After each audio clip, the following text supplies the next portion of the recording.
할렐루야.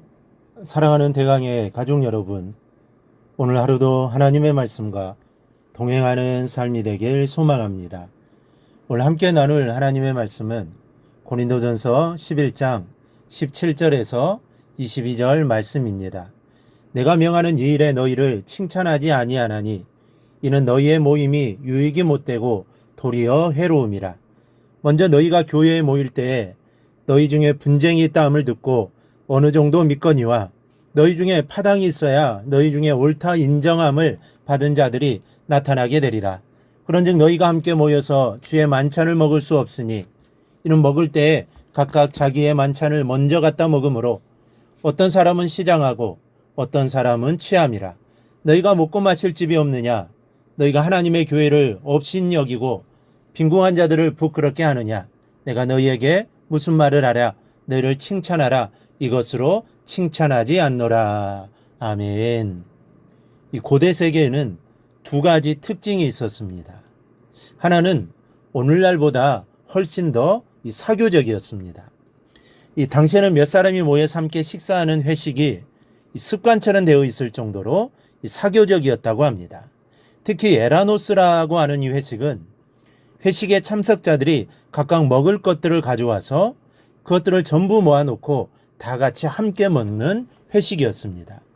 이런 관습에 따라 초대교회에도 아가페, 즉 오늘날의 용어로는 예찬이라는 회식이 있었습니다. 이때는 성도들이 모두 각자의 형편껏 음식을 가지고 나와 전부 한 곳에 모아놓고 다시 나누어 먹었습니다. 둘째로는 이 고대 세계에는 장벽이 심한 사이였습니다.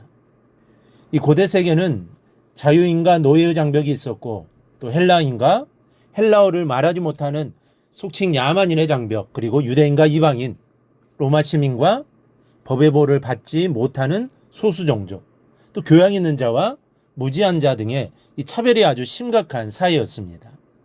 즉 이 두 가지 특징을 종합해서 생각하면 고대 세계는 끼리끼리만 어울리는 그런 사이였습니다. 하나님의 백성이었던 유대인들도 유대인들끼리만 살았고 이방인은 거들떠보지도 않았던 겁니다.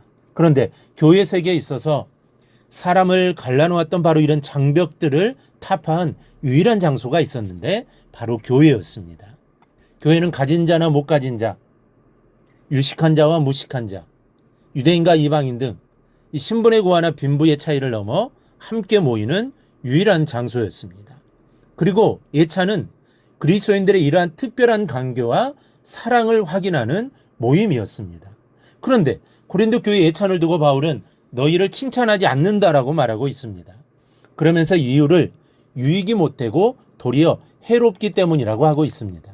무엇 때문에 바울이 이렇게 말씀하고 있을까요? 이 본래 예찬은 그리스도인들의 참된 교제를 악해하고 성장시켜주는 큰 역할을 했습니다. 그런데 이 예찬이 고린도 교회에서는 점차 시간이 지나면서 잘못된 방향으로 흘러갔습니다. 먼저 똑같이 나누어 먹는다는 정신이 없어져 버렸습니다. 여러 사람이 모이다 보면 거기에는 가난한 사람도 있고 부자도 있지 않겠습니까? 게다가 당시에는 노예들도 있었습니다. 그러니 자연히 모이는 사람 중에는 많이 가져오는 사람과 그렇지 못한 사람도 있었을 겁니다. 노예는 아마 아예 가져오지 못했을지도 모릅니다. 사정이 이러면 가난한 사람들을 배려해야 합니다. 그런데 부자들은 음식을 나누어 주려고 하지 않았습니다. 자기들끼리만 모여서 먹는 데 바빴습니다. 그러니 보잘것없는 음식을, 그것도 조금밖에 가져오지 못한 사람들이 초라하게 모여 있을 것을 생각해 보십시오. 한쪽에서는 기름진 음식으로 떠들어대면서 먹고 다른 한쪽에서는 변변치 않은 음식을 놓고 기죽은 모습으로 앉아 있습니다. 이런 모습이 성도의 교제하는 모습일까요? 이게 사랑이고 이게 친교일까요? 이게 교회다운 모습입니까? 그래서 바울이 이 점을 책망하는 것입니다. 또 하나는 이렇게 됨으로 해서 성도들 간의 사회적인 격차를 없애려던 예찬이 오히려 그 격차를 심화시켰다는 사실입니다. 사랑으로 하나 되는 것이 아니라 오히려 계급의식에 사로잡혀 교회 안에서 우월감을 갖고 가난한 자나 사회적 신분이 연약한 자들을 무시하기가 일쑤였습니다. 이런 모습은 세상의 모습이지 절대로 교회의 모습이 될 수가 없습니다. 이렇게 되어서는 절대로 안 됩니다. 그러니 책망을 받아도 쌉니다. 어찌 예수 믿는 사람으로서 이럴 수가 있겠습니까? 사랑을 이야기하면서 타인의 마음을 아프게 하는 것은 그리스도인의 모습이 아닙니다. 나누어지기를 잃어버린 교회, 계급의식에 사로잡힌 성도는 이미 교회도 성도도 아닙니다. 하나님 앞에 바로 선 믿음 있는 교회와 성도라면 그럴 수가 없기 때문입니다. 여러분, 참다운 성도는 어떤 사람입니까? 다른 사람이 가난할 때 자기만 배부른 것을 견딜 수 없는 사람입니다. 다른 사람이 어려울 때 자기만 편안한 것을 견딜 수 없는 사람입니다.